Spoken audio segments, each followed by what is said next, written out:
안녕하십니까. 복을 마다할 사람이 있을까요? 우리는 매년 새해 복 많이 받으십시오 라는 말로 한 해를 시작할 정도로 복을 좋아합니다. 그리스도인들도 하나님의 복을 받는 삶을 원합니다. 하지만 지나치게 복만 추구하다 보면 무속, 즉 샤머니즘의 기복신앙으로 흐르기 쉽습니다. 코로나19로 드러난 한국 교회의 위기의식과 과제를 짚어보는 굿TV 연중특별기획 주여 이 땅을 치유하소서. 오늘은 교회 안의 샤머니즘적 요소들을 알아보고 그리스도인들이 추구하는 복에 대해 나눠보도록 하겠습니다.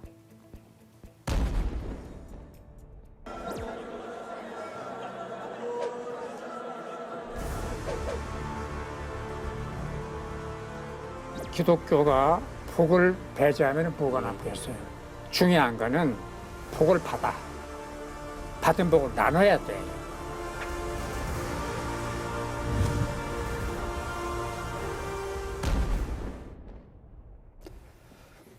네, 오늘 함께 말씀 나누실 분들을 소개해 드리겠습니다.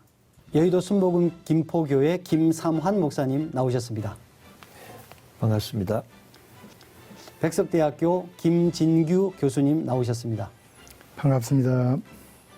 평택대학교 김동수 교수님 나오셨습니다. 안녕하세요. 기독연구원 느헤미야 배덕만 교수님 나오셨습니다. 반갑습니다. 화면에서도 잠깐 나왔습니다만 수능 시험을 앞둔 자녀를 위한 기도라든지 가족의 건강이나 사업 성공을 위해 기도하는 게 기복신앙이라고 한다면 도대체 뭘 위해서 기도해야 하나 하는 생각이 많아지고 또 그런 고민을 하시는 분들도 있을 것 같습니다. 김진규 교수님, 이런 기도 해도 될까요? 샤머니즘의 한 신뢰로 제수굿이라는 것이 있는데 재물과 목숨 숫자를 해서 목숨을 장수를 위한 그런 굿이겠죠. 이 제수굿에 따르면 기도의 대상이 귀신이나 혹은 조상신에게 기도합니다. 복의 내용은 물질, 재물과 그리고 건강과 또 장수를 구하는 것이 내용입니다. 그런데 이 제수굿에서 한 가지 참 일반 종교와 다른 점은 경전이 없기 때문에 도덕성이나 윤리성이 전혀 결여되어 있습니다. 이 제수굿에서 사용하는 용어를 기복신앙이라고 그럽니다. 복을 비는 신앙. 그런데 그 용어를 우리 기독교에서 그대로 가져와 가지고 건강을 위해서 기도한다든지 또 자녀를 위해서 기도한다든지 또 사업을 위해서 기도한다든지 이런 것에 대해서 샤머니즘이나 혹은 기복신앙이라고 이렇게 그대로 적용하는 데는 좀 문제가 있지 않나 생각이 됩니다. 기도의 대상이 우리는 하나님께 기도합니다. 내용은 뭐 물질적인 것이 될 수 있고 현세적인 것이 될 수 있습니다만은 도덕성이나 윤리성을 반드시 전제하고 하는 것입니다. 물론 오늘날 우리가 이제 기복신앙이나 이 샤머니즘이라는 용어를 사용하는 이유는 도덕성이나 윤리성이 없이 무조건 하나님께 복만 달라는 그와 같은 자세가 잘못된 것이 아닌가 생각이 됩니다. 그렇지만 저는 이제 몇 해 전에 글을 쓴 적이 있습니다만은 이 기복신앙이란 말보다 사실 복을 기도하는 것은 성경이 굉장히 많이 가르치고 있거든요. 저는 번영신학이 문제라고 생각이 됩니다. 예수 믿으면 뭐든지 잘 되고 복을 받게 되고 물질적인 풍요를 얻게 된다. 이것을 우리가 공격을 해야 되지 복을 비는 것 자체를 문제 삼아서는 안 된다고 생각합니다. 네. 김동수 교수님 어떻게 생각하십니까? 복을 추구한다는 것은 뭐냐면은 하나님이 주신 행복을 이 땅에서 성령 안에서 누리는 거거든요. 그리고 그건 아주 좋은 것이고 성경에 저는 명령입니다. 행복 명령. 그래서 우리가 이제 행복해야 된다고 저는 분명히 믿습니다. 그래서 오히려 저는 이 땅에서 하나님이 주시는 행복을 성령 안에서 충분히 누리도록 그렇게 해야 되는데 문제는 뭐냐면 내가 복을 누리는데 다른 사람의 복을 침해하면서 내가 복을 추구할 것인가. 샤머니즘에서는 대표적으로 옛날 왕 드라마에 보면 왕비들이 서로 질투해가지고 거기다가 다른 왕비를 그려놓고 그 활로 쏘고 이러잖아요. 다른 사람을 저주하고 미워하고 그 사람의 복을 뺏어서까지 내가 복을 누리는 거. 그 예를 들면 잘못된 거겠죠. 그리고 다른 사람과 이제 그 복이라는 게 이제 재화라면 한정되어 있는데 그것을 같이 나누면서 누리는 거. 예, 그거지. 이 땅에서 누리지 않는 것이 그게 하나님의 뜻이라고 보는 사람이 많은 것 같아요.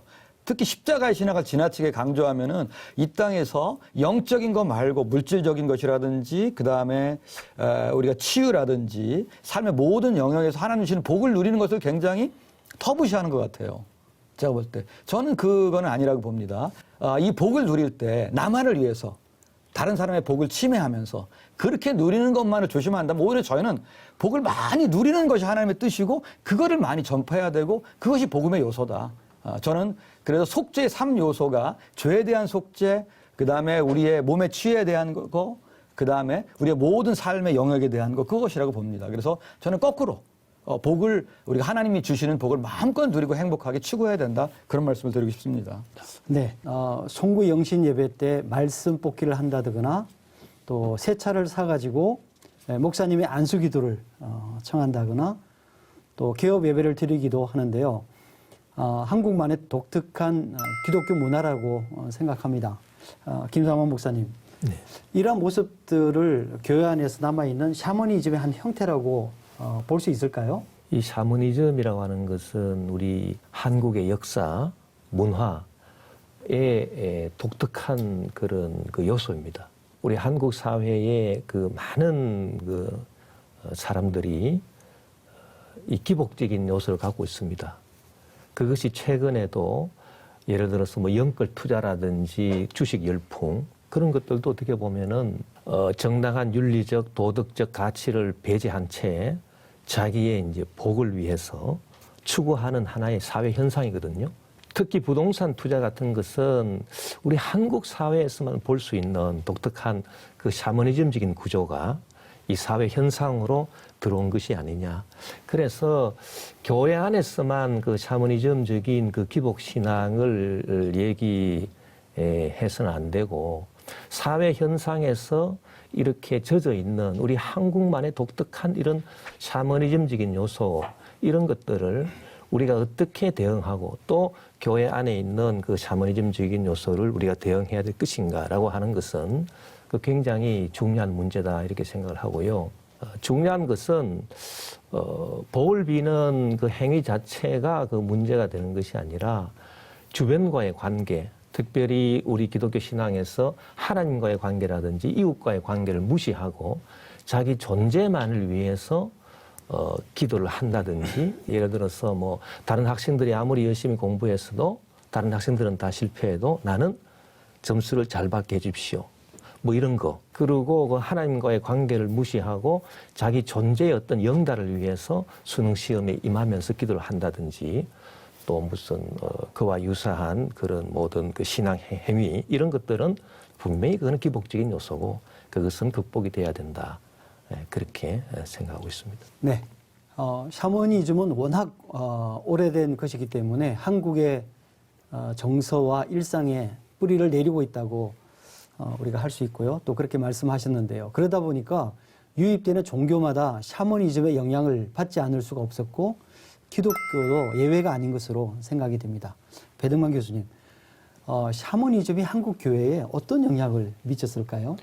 한국 개신교와 그리고 샤머니즘의 관계가 세 가지 정도로 분류해서 생각해 볼 필요가 있다고 생각합니다.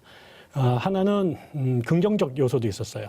20세기 선교사에서 한국 교회가 예외적으로 폭발적 성장을 하지 않았습니까? 왜 이렇게 한국 사람들이 빨리 복음을 받아들이고 기독교 신자가 됐을까라고 했을 때 서양과 대비해 보면 서양은 지금 그 계몽주의 이후로 사후 세계라든가 영적인 세계에 대해서 기본적으로 수긍을 하지 않기 때문에 복음이 들어가기가 굉장히 어렵습니다. 그런데 우리나라에 들어왔을 때 예수천당 불신지옥 이런 심플한 메시지로 얘기했을 때 우리가 죽고 나서 심판이 있고 보이는 세계뿐만 아니라 보이지 않는 세계가 존재한다라고 하는 이런 이야기들을 선교사들이 설득할 이유가 없었어요. 샤머니즘 덕택이 한국 사람들에게는 기본적인 디폴트가 깔려 있었던 거죠. 이게 저는 한국 개신교가 다른 나라보다 빨리 성장하는데 굉장히 중요한 어떤 그 전제가 되었다. 두 번째 중립적 요소입니다. 지금 계속 우리가 복 얘기를 하고 있는데 저는 한국의 샤머니즘 때문에 한국 개신교가 기복주의적 신앙을 갖게 됐다라고 동의하지는 않습니다. 여러분 다 말씀하셨지만은 종교의 기본적인 요소가 인간이 처해 있는 실존적인 한계를 스스로 극복할 수 없을 때 초월자나 그다음에 절대자의 도움으로 문제를 해결하는 것, 그거를 위한 뭐 기도라든가 아니면은 제사를 지내고 템플을 만들었던 것이 종교의 어떤 발생 같은 거거든요. 모든 종교의 가장 근거에는 복을 구하는 것이 있었기 때문에 샤머니즘 때문에 기독교가 복을 구하게 된 거다. 이건 동의하기 어렵고 아까 김 교수님께서 잘 말씀을 해 주셨다고 생각하는데요. 근데 부정적인 요소가 있습니다. 그건 뭐냐면 우리가 샤머니즘을 뭐 종교학자들은 이런 표현 싫어하겠습니다만 미신이나 하등 종교라고 말하고 기독교나 이슬람이나 불교 같은 것들을 고등 종교라고 말을 하는데 미신과 고등 종교의 차이가 뭐냐면요. 미신은 기본적으로 자기 개인의 문제를 해결하는 데 관심이 집중되어 있죠. 근데 고등 종교는 그런 이기심과 욕망에 휘둘리는 사람들이 상생하고 공존하기 위해서 그들이 더불어 살 수 있는 중립적이고 공적이고 보편적인 가치가 필요해요. 그게 사랑이고 정의고 인애고 자비거든요. 결국은 사적인 욕망을 실현하기 위한 도구로 신에게 기도하는데 머무르면 그거는 하등 종교고 그거를 토대로 하되 거기서 발전해서 자기뿐만 아니라 타자와 더 이 사회가 보편적인 가치를 추구하며 살아갈 수 있도록 그 길을 제시해 주는 게 단계까지 가면 그게 이제 보편적 종교가 되는데 한국은 그 이 샤머니즘적인 신앙 양태를 지난 130년 동안 한국 개신교회가 충분히 극복하지 못했다.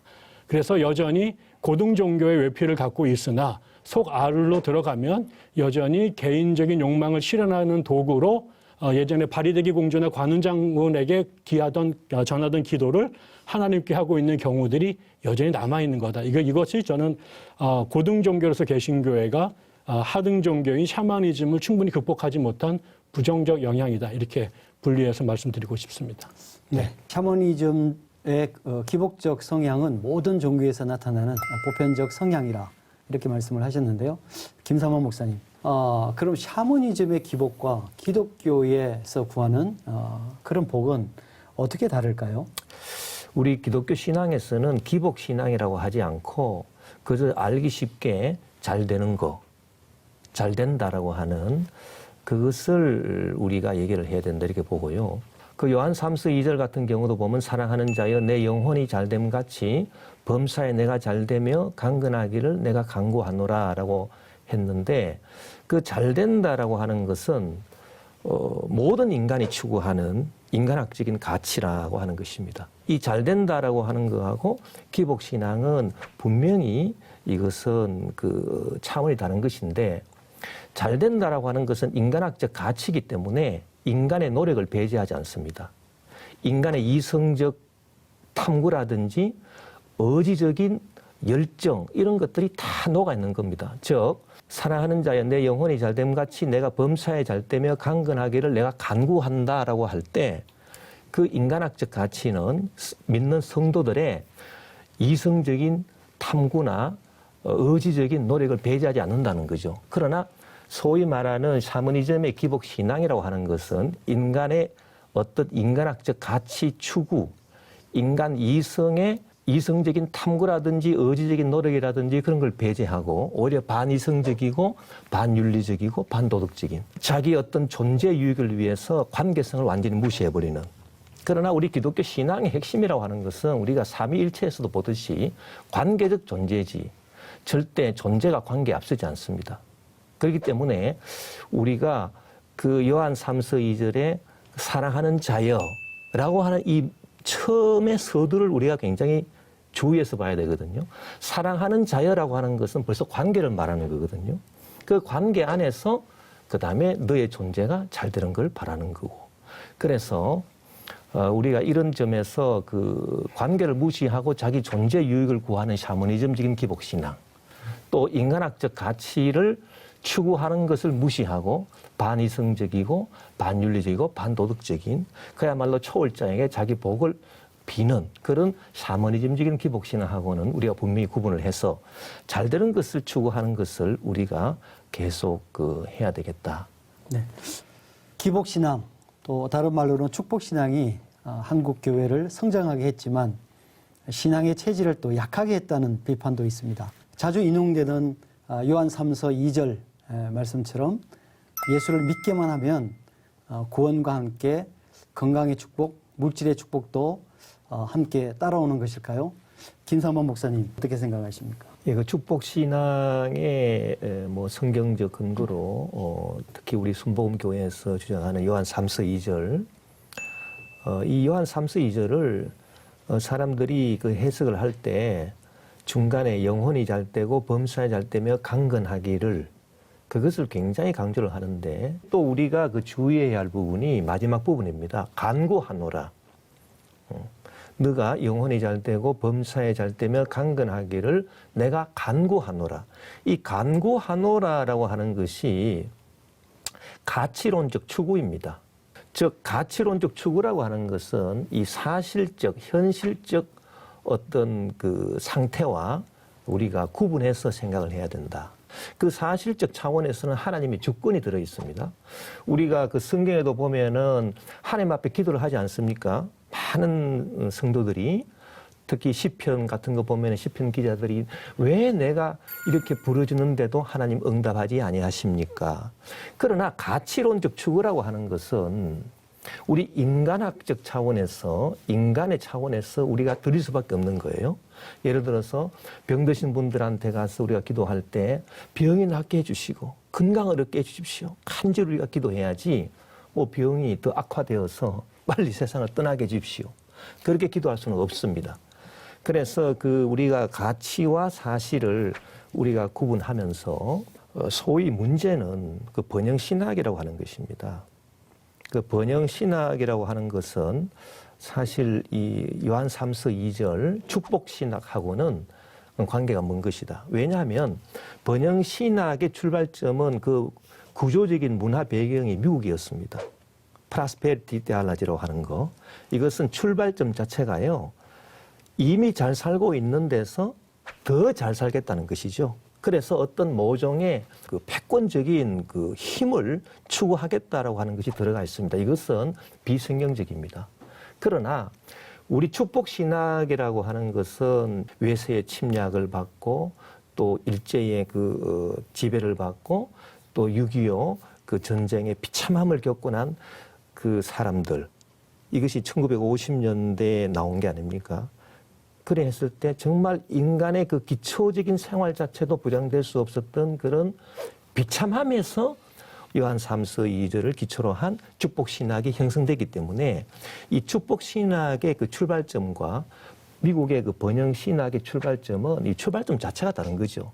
그래서 기복 신앙이라고 하는 것을 우리가 축복신학으로 우리가 환원을 시켜 이제 말을 해야 되고, 어디까지나 우리는 하나님의 주권의 응답이 어떻게 사실 현실에 나타날 수는 알 수 없으나 우리는 이와 같은 목회적인 그런 그 추구를, 가치 추구를 계속해야 된다, 그렇게 생각합니다. 김삼환 목사님께서 굉장히 중요한 말씀을 하셨는데, 한국의 축복신학과 미국의 번영신학이 전제와 출발이 다르다, 뭐 이런 얘기를 하셨는데, 한국 사회가 50년대에 그 축복을 할 수밖에 없었던 것이 한국 사회가 갖은 수많은 역사적인 구조적인 그 아픔 속에서 기초 생활도 어려웠던 사람들이 다수 발생했고, 그들을 목회하면서 그들에게 축복의 메시지를 전하는 거는 저는 굉장히 의미가 있었다고 생각해요. 다른 복음이 가능했을까 싶긴 한데, 저는 그 부분을 되게 주목해야 생각합니다. 그러니까 우리가 복을 받아야 된다, 그거 더 동의를 했어요. 그럼 왜 복을 받아야만 되는 상황이 됐을까는 얘기를 저는 아무도 하지 않고 있는 것 같아요. 물론 인간이 존재론적으로 유한한 존재이기 때문에 생존하기 위해서 복이 필요하기도 합니다만, 생존을 보장하기 위한 최소한의 것의 공급이 하늘로부터 와야 된다라는 맥락이었다면, 한국 사회가 다수의 사람들이 그 최소의 생계도 보장할 수 없는 극한적 상황이 계속 밀려왔다라는 거죠. 한 말에는 그 이조 봉건 사회의 모순이 극도에 달하면서 우리가 아는 것처럼 동학 농민 전쟁이 일어날 수밖에 없는 농촌 사회에 엄청난 억압이 조선 사회에 있었고, 그다음에 일제 시대 때는 일본에 의해서 수탈당하면서 일본의 전쟁 체제 안에서 한국 민중이 어마어마하게 수탈을 당해서 결국은 다 고향을 버리고 그 간도로 떠날 수밖에 없었던 상황들이 있었고요. 해방되고 나가지고는 우리가 한국 전쟁을 겪으면서 한국의 모든 그 기본적인 산업과 생존 구조가 무너졌고, 또 그다음에 군부 통치 기간을 지내면서 우리나라 노동자 농민들이 엄청난 억압을 당했던 게 사실이거든요. 그러니까 그런 상황 속에서 수많은 사람들이 자기 스스로 생존을 보장할 수 없는 환경으로 내던져졌단 말이죠. 이렇기 때문에 우리가 한국에서 복을 이야기를 할 때는 인간이 갖고 있는 기본적인 조건에서의 존재론적인 복이 필요하고 사회 구조적인 차원에서 역사적인 환경에서 내던져졌던 사람들이 살아서 생존하고 그다음에 번영하기 위해서 또 하나의 복이 필요하다. 그것이 30년 정도 계속 진행되어 오면서 한국 사회도 발전하고 한국 교회도 양적으로 상당히 이제 성장하게 됐는데 그게 일종의 우리의 어떤 체형이 돼버린 거죠. 우리의 문화가 돼버려서 교단에서도 왜 다른 교단은 10,000명 넘는 교회가 세워지는데 왜 우리 성결교회는 10,000명짜리 교회가 없느냐. 그다음에 우리 신학교 동기들 중에서도 꿈이 뭐냐. 나는 제2의 조윤기 목사님 되는 게 꿈이다.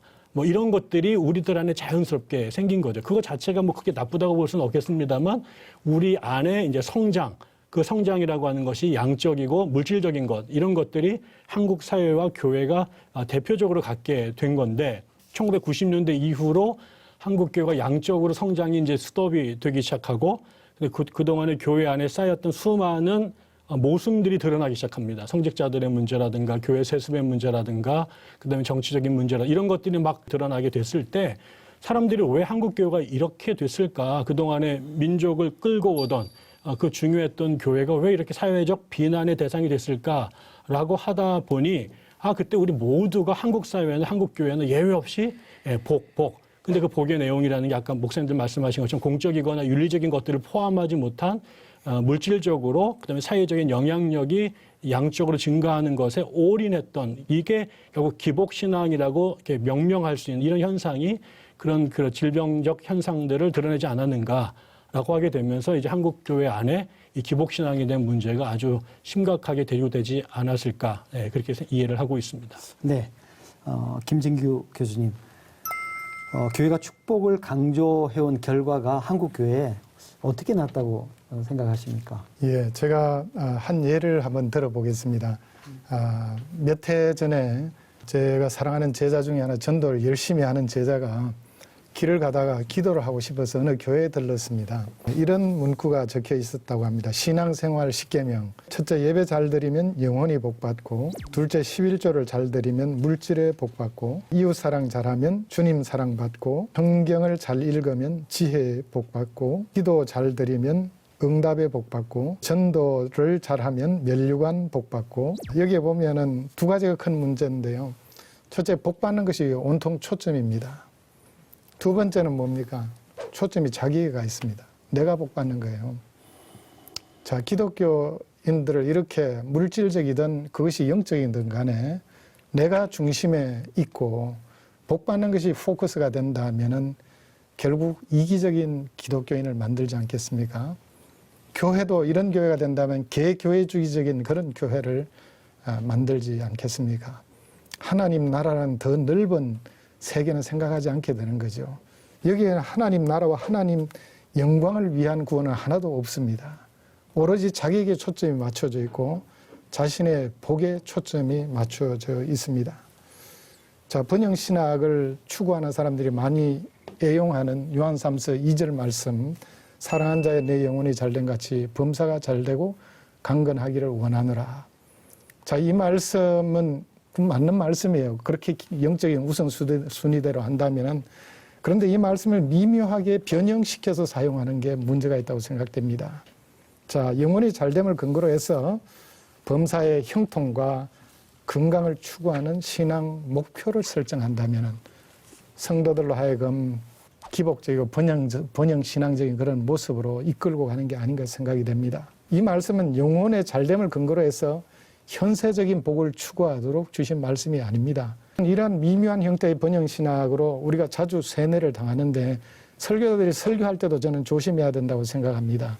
자, 신앙생활 잘했더니 하나님께서 자녀의 복을 주셨고, 신앙생활 잘했더니 좋은 대학에 들어가게 하셨고, 신앙생활 잘했더니 좋은 직장 들어가게 하셨고, 신앙생활 잘했더니 건강의 복을 주셨고, 자, 하나님께서 사실 그렇게 복을 주실 수 있습니다. 사실 맞는 말씀인데, 자, 목표가 이제 그런 방향으로 현세적이고 물질적인 방향으로 그리고 자신의 이기적인 목표를 향해 갈 때 저는 문제가 있다고 생각합니다. 자, 이런 신앙으로 훈련이 되면요. 나중에 정말 하나님 앞에 간절히 물질의 복을 구했는데 물질의 복 주지 않으면요. 교회를 떠나게 됩니다. 사실 제가 아는 사람 그런 사람이 있었습니다. 번영신학 물론 교회 다녔는데 예수 잘 믿으면 복 준다 했는데 열심히 믿어도 여전히 가난하고 힘드니까 교회 생활 그만두었습니다. 예수님의 12제자는 어떻습니까? 복음을 위해서 대부분 목숨 버렸잖아요. 그들이 신앙생활 잘못한 겁니까? 아니죠. 그들은 정말 주님 앞에 영광스러운 신앙의 모범생들이잖아요. 그래서 우리가 복이라는 개념을 너무나 물질적인 것과 현세적인 것에 국한시켜 보는 이것이 바로 번영신학의 심각한 문제라고 봅니다. 네, 말씀하신 것들 좀 정리해 보면 이 복이라는 것은 하나님께서 허락하신 이 복이 하나님과의 관계 가운데서 이루어진다는 것. 또 기독교가 추구하는 이 복은 개인만이 아닌 공동체나 함께 누리는 윤리성과 도덕성이 겸비된 그런 기복이다 하는 그런 말씀으로 요약할 수 있지 않을까 이런 생각을 좀 해보게 됩니다. 네, 코로나 시대에 세상에 도전을 받는 한국 교회와 성도들이 다시금 복음의 빛을 발하기를 소망하는 굿TV 연중 특별 기획 주여 이 땅을 치유하소서. 오늘은 샤머니즘적 기복신앙이 한국 교회에 끼치는 영향에 대해 얘기를 나누고 있습니다. 개인주의적으로 많이 변질된 것 같아요. 요번 주일만 해도 제가 가족들을 위해서 건강을 달라고 기도도 많이 했었거든요.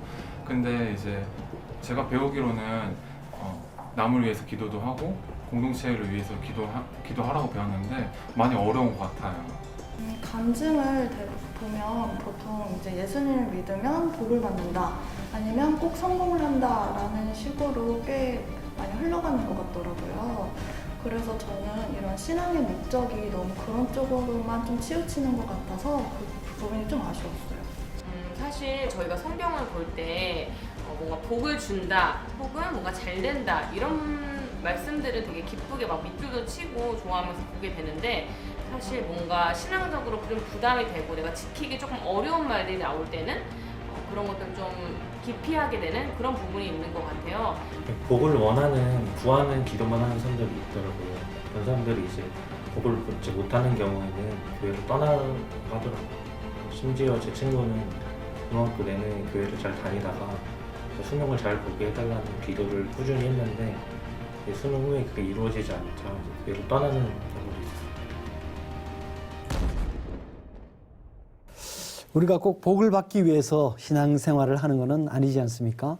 하지만 축복을 또 지나치게 강조하다 보면 예배를 복받기 위한 수단으로 또 여기게 될 수도 있습니다. 하나님의 호의를 얻어서 복을 받기 위해서 열심인 것이죠. 특히 하늘의 복을 쌓는다고 많은 헌금을 하고 또 이만큼 헌금을 드리면 또 이만큼 봉사하면 하나님께서 몇 배로 갚아주시겠지.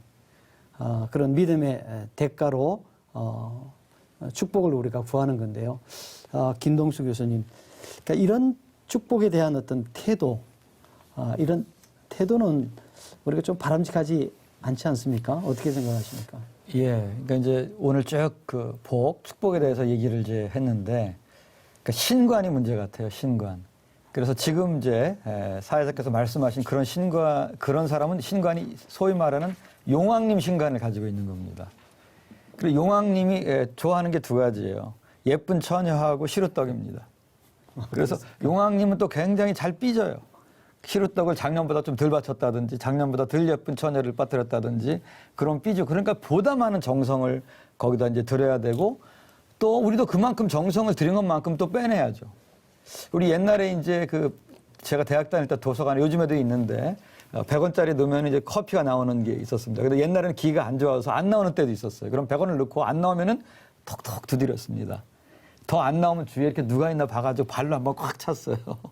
그 다음에 안 나오면 거기다 막 욕지거리를 하고 이렇게 했거든요. 우리도 이제 그런 사람들 하나님께 나가서 처음에 이제 100원을 드리면 커피가 나오겠지. 그런데 안 나오는 수도 있잖아요. 그래서 이제 신관 자체가 용왕님 신관을 우리가 좀 벗어나야 될 것 같아요. 또 하나의 반대의 신관은 뭐냐면은 철학에서 말하는 부동의 동자. 대학교 1학년 때 철학교에서 배웠던 기억이 납니다. unmoved mover. 자신은 안 움직이면서 남만 움직이고 전혀 움직이지 않는 원칙주의자. 예, 그런 신관이 있는데 뭐냐면 우리가 이제 한국 사회에서 이렇게 복을 구한다 이렇게 하면은 그 컨텍스트를 생각하지 않고 복이라는 복제만 나오면 무조건 정죄하는 사람들이 엄청 많아요. 우리 한국 신학자, 목사님 이런 사람들이. 그래서 그것도 어떤 상황에서 그거를 얘기를 하는지. 그래서 하나님은 그 상황에 맞게 굉장히 역사하시는 분입니다. 구약 성경에 하나님이 너 죽어 그랬다가 살려주신 경우도 많고요. 신약에도 불의한 재판장과 과부의 비유도 계속 그 하나님 쫄라대면 들어준다는 거거든요. 그 전통적인 우리 unmoved mover가 아니에요. 하나님은 move도 되시는 분입니다. 그래서 좋은 거지만 원칙주의자 하나님으로 그렇게 우리가 하나님을 생각하는 건 또 잘못이라고 봅니다. 오히려 우리는 어떤 식으로 저는 생각하고자 하냐면요. 인간의 고통의 문제를 가지고 하나님과 씨름하자. 구약의 야곱, 또 구약의 사실 다윗, 그런 많은 사람들이 우리 보기에는 사기꾼이고 굉장히 많은 잘못을 했지만 하나님 인정하는 사람이었잖아요. 제가 볼 때는 사회적인 그 어떤 책임 이걸 강조하는 데서 제가보다 조금 항상 부족하다고 느끼는 게 뭐냐면은 물질을 나누자. 또 사람들한테도 이제 물질이 안 나는 것은 이 사람들의 잘못이다. 그럴 때 남는 게 뭐냐면은 불평, 불만. 그게 남을 수 있고 나는 왜 태어났을 때부터 흑수저로 태어났을까?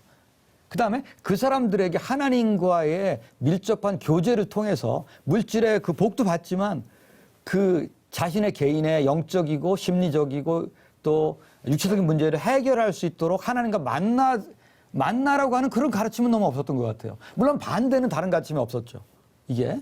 그래서 이 복에 관계돼서 복을 반대하는 그런 것도 저는 이제 신관의 문제라고 보고요. 복을 용왕님처럼 추구하는 그런 것도 문제라고 보고 하나님과 오히려 씨름해서 어떤 관계를 온전히 설정을 해가지고 올바로 사는 법을 인간의 고난을 통해서 배우는 것이 우리가 좋은 가르침이 아닐까 생각을 해봅니다. 저는 두 가지를 좀 생각을 합니다. 첫째는 우선순위가 문제인 것 같아요. 성경에 이게 이제 성경 구약부터 신약으로 흐르는 중요한 구원 역사의 흐름이 있습니다. 이 구원 역사의 흐름의 관점에서 보면은 구약에는 물질적이고 현세적인 것이 많지만은 신약으로 올수록 더 영적인 복이 우선됩니다. 그래서 너희는 먼저 그의 나라와 그 의를 구하라. 그리하면 이 모든 것을 너희에게 더하시리라. 이 모든 것은 먹고 마시는 문제거든요. 의식주의 문제. 먼저 그의 나라와 의를 구하면 들어주시겠다는 말씀입니다. 또 하나는 아까 요한 3서 2절 말씀하셨는데 내 영혼이 잘된 같이 범사가 잘되고 강건하기를 원하노라. 먼저 영혼이 잘됨이 우선되라는 거죠. 예. 그런 다음에 나머지 범사에 잘되고 강건한 것도 따라오도록 기도하는 내용이죠. 예. 그래서 우선순위가 정말 중요하고요. 구약시대 신명기 28장도 보면요. 자녀에 대한 복, 그리고 땅에 대한 복, 그리고 우양에 대한 복, 그리고 머리가 되고 꼬리가 되지 않게 하고 뭐 모든 민족에 뛰어나게 하는 이런 모든 복들이 사실 현세적이지만은 그 말씀을 잘 읽어보면요. 신명기 28장에 앞뒤에 나오는 말씀이 뭐냐. 순종하면 그렇게 된다는 겁니다. 말씀을 지켜 행하면 그 말씀을 지킨다는 자체가 영적인 블레싱, 축복을 두고 얘기하는 거죠. 그래서 우선순위가 구약 성경에도 분명히 되어 있고 아브라함 언약도 마찬가지입니다. 하나님께서 아브라함에게 땅의 복, 자손의 복, 복의 통로가 되는 복을 약속하시는데 이 복도 어떤 관계 속에서 오냐. 언약의 핵심은요. 하나님과의 관계에 있습니다. 나는 내 하나님이 되고 너는 내 백성이 되리라. 이게 언약의 공식이잖아요. 하나님이 나의 하나님이 되고 우리가 하나님의 백성이 될 때 그럴 때 세 가지가 따라온다는 겁니다. 땅의 복, 자손의 복, 복의 통로가 되는 복. 그리고 신약에서 사실 먼저 그의 나라와 그 의를 구하라고 하셨는데 자, 하나님 나라를 위한 기도가 뭘까요? 하나님 나라는 하나님의 통치하심이거든요. 나의 삶 가운데 하나님의 완전하신 통치하심이 임하도록 기도하는 거라고요. 자, 하나님이 어떻게 내 삶 속에 완전한 통치하시는 삶이 될 수 있을까요? 예수님 분명히 가르쳐 있습니다. 자기 부정을 통해서. 사도 바울도 내가 그리스도와 함께 십자가에 못 박혔나니 그런즉 이제는 내가 사는 것이 아니요 오직 내 안에 그리스도께서 사시는 것이라. 내가 죽을 때 예수님이 왕이 되시고 하나님의 온전하신 통치하심이 이루어지게 되거든요. 이건 결국 성경이 강조하고 있는 온전한 사람의 비전. 이게 우리가 먼저 구해야 될 복의 내용이 아니겠습니까? 성경을 주신 목적도 우리의 온전하며 또 사역을 하는 목적도 우리의 온전하며 또 사역자를 주신 목적도 우리를 온전케 하기 위해서 주셨다고 말하고 있습니다. 그래서 복의 내용과 우선순위가 바로 돼야 되는 것이 정말 한국교회가 추구해야 할 바가 아닌가 생각이 듭니다. 네. 오늘 저희가 한국교회 축복에 관한 기복 신앙 혹은 또 축복 신앙 또 그 외에도 또 그런 과정에서 우리가 간과했던 여러 가지 상황적 내용들 이런 것들을 같이 한번 저희가 정리해보는 아주 의미 있는 시간이었다는 생각이 듭니다. 네, 오늘은 한국 교회 안에 남아있는 샤머니즘적 요소들과 그 영향을 알아봤는데요. 끝으로 그 밖에 우리가 자성해야 할 비성경적 또 태도가 있으면 어떤 것이 있을까? 또 혹시 우리 또 끝으로 좀 첨언해서 하실 수 있는 말씀이 있으면 어떤 게 있을까? 한번 짧게 또 마무리를 해주시면 좋겠습니다. 한국 교회뿐만 아니라 더 심각하게 기복적인 요소에 물든 것은 한국 사회다. 70년, 80년대까지만 하더라도 희망이 있었습니다. 무슨 희망이냐? 월급 받아 사는 사람들이 한두 푼 저축을 해서 집을 장만하고 아파트도 장만할 수 있는. 그러나 지금 그런 희망을 갖고 살아가는 젊은이들이 과연 있겠는가? 어떻게 하면은 연끌 투자를 하고 주식 투자를 하고 일확천금을 할 수 있을까? 로또 당첨을 할 수 있을까? 다 그런 그 생각이거든요. 이것이 결국 그 한국의 샤머니즘이 그 한국 사회로 지금 들어온 겁니다. 이 구조라고 하는 건 무서운 겁니다. 이 구조는 절대로 파괴되지 않습니다. 그래서 이것이 변형된 형태로 지금 사회에 들어왔고요. 사회에 영향을 받았기 때문에 성도들도 뭐 목사에게 와서 이번에 집을 사야 되는데 어디를 사야 되겠습니까? 뭐 그런 기도 요청할 수도 있죠. 이것은 역으로 사회에서의 기복 현상이 교회 안으로 들어온 것입니다. 지금 이런 입장에서 볼 때 저는 그 우리 한국 교회가 두 가지 난적을 만나고 있다. 교회 안에 있는 기본적인 그 샤머니즘 요소. 저는 분명히 그 번영신학은 축복신학하고 다르다 이렇게 말씀드리고 싶으나 그 번영신학적인 요소가 있다면 그것은 어떤 패권적인 힘을 추구하는 것이기 때문에 그것은 하나님 뜻이 아니라 보고요. 그것은 분명히 한국 교회에서 배제돼야 됨과 동시에 또 그뿐만 아니라 지금 한국 사회에서 교회로 물밀듯이 들어오고 있는 그와 같은 포스트 모더니즘이라든지 다원주의라든지 특별히 이 샤머니즘적인 그런 기복적인 요소 이런 것들을 교회가 어떻게 적절하게 대응하면서 또 사회를 리드해 나갈 수 있을 것인가 이 부분도 우리가 심각하게 지금 논의해 보아야 될 것이다 그렇게 생각합니다. 저는 예를 좀 들어볼까 합니다. 그 동의하는 예를 신약에 있어서 주기도문에 일용할 양식을 주옵시고 그거 기복신앙인가요? 그 다음에 자식이 병들었을 때 기도하는 거 수로보니게 여인이라고도 하고 가나안 여인이라고도 하는 사람이 딸이 병들었을 때 고쳐달라고 하는 거. 그 다음에 헤롯 안티파스의 신하가 아들의 병을 예수님께 와서 고쳐달라고 하는 거. 그 기복신앙인가요? 예수님이 다 믿음이 크도다 그렇게 그들에게 말씀하셨습니다. 그 다음에 자신의 고난에 대해서 기도하는 거. 예수님은 사실 겟세마네 동산에서 상당한 정도로 예수님답지 않게 기도하셨어요. 할 수만 있으면 이 잔을 내게 해서 옮기시옵소서. 그것도 한 번이 아니라 3번씩이나. 예수님이 중언부언하지 말라 그러셨는데 사실 문자 그대로 하면은 중언을 하셨죠. 3번이나 3중언을 하셨습니다. 그리고 또 억울함을 위해서 기도하는 것. 누가복음 18장에 불의한 재판장과 과부에 비유해서 자기 억울함을 풀어달라고 재판장에 기도했는데 그 불의한 재판관이 하나님을 비교하고 있어요. 그래서 그때 이제 제일 마지막 절이 이겁니다. 억울한 것을 이제 풀어달라고 기도를 해야 되는데 주님이 오실 때 이 세상에서 믿는 자를 보겠느냐. 흔히 그렇게 기억해요. 아닙니다. 주님이 오실 때 믿음을 보겠느냐. 더 정확하게 번역하면 그 믿음을 보겠느냐. 헬라어에도 정관사가 있습니다. 뭐냐면은 인생에 있어서 고난과 억울함을 당했을 때 하나님께 나와가지고 그거를 해결해 달라고 하는 그런 믿음을 가면 갈수록 보기 어렵다는 것이죠. 저는 오히려 현대는 복을 달라고 기도하는 게 문제가 아니라 아예 기도를 안 하는 게 큰 문제라고 봅니다. 시편에는 심지어 내 원수 앞에서 내게 밥상을 베풀어 주시고 시편 23편.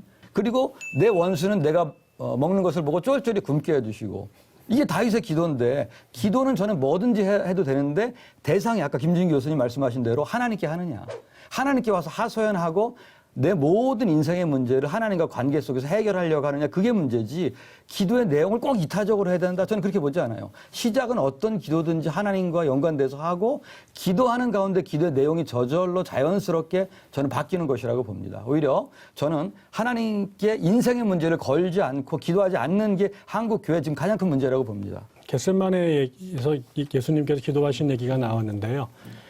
저는 이제 그 기도가 참 중요하다고 생각합니다. 왜 그러냐면 제자들이 예수님께 기도를 가르쳐 주십시오 그랬더니 가르쳐 주신 게 이제 주님의 기도였고 그 기도의 가장 중요한 것은 저는 우리의 양식을 달라고 하는 기도도 있었고 여러 가지 기도가 있었지만 제일 중요한 기도는 하늘의 뜻 하늘에서 이루어진 것 같이 이 땅에서 이루어지리라. 기도해야 될 모든 것의 가장 궁극적인 것은 주의 나라가 이 땅에 임하는 것, 하나님의 통치가 이 땅에 이루어지는 것이어야 한다. 그것 안에 이제 다양한 개별적인 우리의 기도 제목이 들어간다고 보는데요. 저는 이제 그 하나님의 나라가 이 땅에 이루어지는 것과 관련해서 가장 중요한 출발점이 우리의 기도가 어떤 기도를 드리느냐에 있다고 보고 우리가 기도가 어떻게 성숙하느냐가 하나님의 나라가 이 땅에 이루어지는 굉장히 중요한 루트가 될 거다라 생각을 합니다. 그러면서 아까 그 겟세마네 동산의 그 마태복음 25장의 말씀을 보면 예수님께서 3번 기도를 드리시는데 첫 번째, 두 번째 기도는 이 잔을 가능하면 옮겨 주십시오라고 주님의 자신의 욕망을 하나님께 올려드리죠.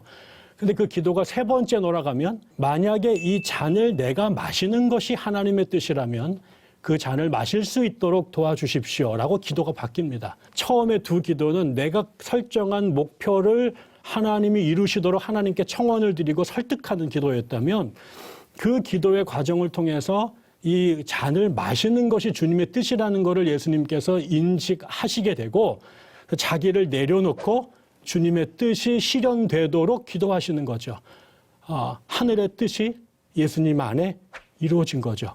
저는 그런 맥락에서 그게 밥이 됐든 아니면 십자가를 지는 것이든 다른 여러 가지 문제들을 하나님께 도와달라고 하는 기도가 우리의 출발점이라면 그 기도가 언젠가는 성숙했을 때 우리 예수를 10년, 20년 믿었을 때 성화되어져 가는 과정에 우리가 계속 이런 기도를 안 드릴 수가 없어요. 그러나 그 기도의 중심축이 나의 뜻을 실현하기 위한 도구로서 기도나 혹은 종교나 예배나 하나님이 필요한 게 아니라 결국 그 기도를 통해 하나님의 뜻을 깨닫고 그 뜻이 내 삶 속에서 그다음에 우리 교회에서 이 땅에서 실현되도록 하는 것으로 우리의 기도의 제목이 바뀌어져 간다면 저는 그것이 이 땅에 하나님의 나라를 이루게 하는데 기독교인들이 굉장히 중요한 그야말로 복의 통로가 될 것이다.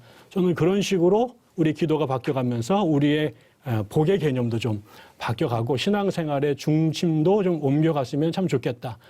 절대 우리가 오해할 것은 이 기도를 하게 되면 첫 번째 기도를 버리라는 얘기가 아닙니다. 이거는 우리가 피할 수가 없어요. 그러나 여기에 머물러서는 안 된다는 게 오늘 우리가 나눈 이야기의 핵심이라면 저는 그렇게 우리의 기도가 좀 하나님 중심으로 바뀌어갈 수 있으면 참 좋겠다. 그런 말씀을 드리겠습니다. 네, 말씀하신 것들 좀 정리해 보면 이 복이라는 것은 하나님께서 허락하신 이 복이 하나님과의 관계 가운데서 이루어진다는 것. 또 기독교가 추구하는 이 복은 개인만이 아닌 공동체나 함께 누리는 윤리성과 도덕성이 겸비된 그런 기복이다 하는 그런 말씀으로 요약할 수 있지 않을까 이런 생각을 좀 해보게 됩니다. 하나님의 구원의 축복에서 시작한 기독교는 복의 종교가 맞습니다. 또 성경은 여러 가지 축복을 약속하고 있습니다. 그중 최고의 복 중의 복은 만복의 근원이신 하나님을 믿고 구원을 얻고 말씀에 순종하는 삶을 살아가는 것이 아닐까 생각합니다. 코로나19가 드러낸 한국 교회의 위기와 당면 과제를 짚어보는 포스트 코로나 연중 특별 기획 주여 이 땅을 치유하소서. 오늘 준비한 순서는 여기까지입니다. 다음 시간에 뵙겠습니다. 안녕히 계십시오. 네, 수고하셨습니다. 네.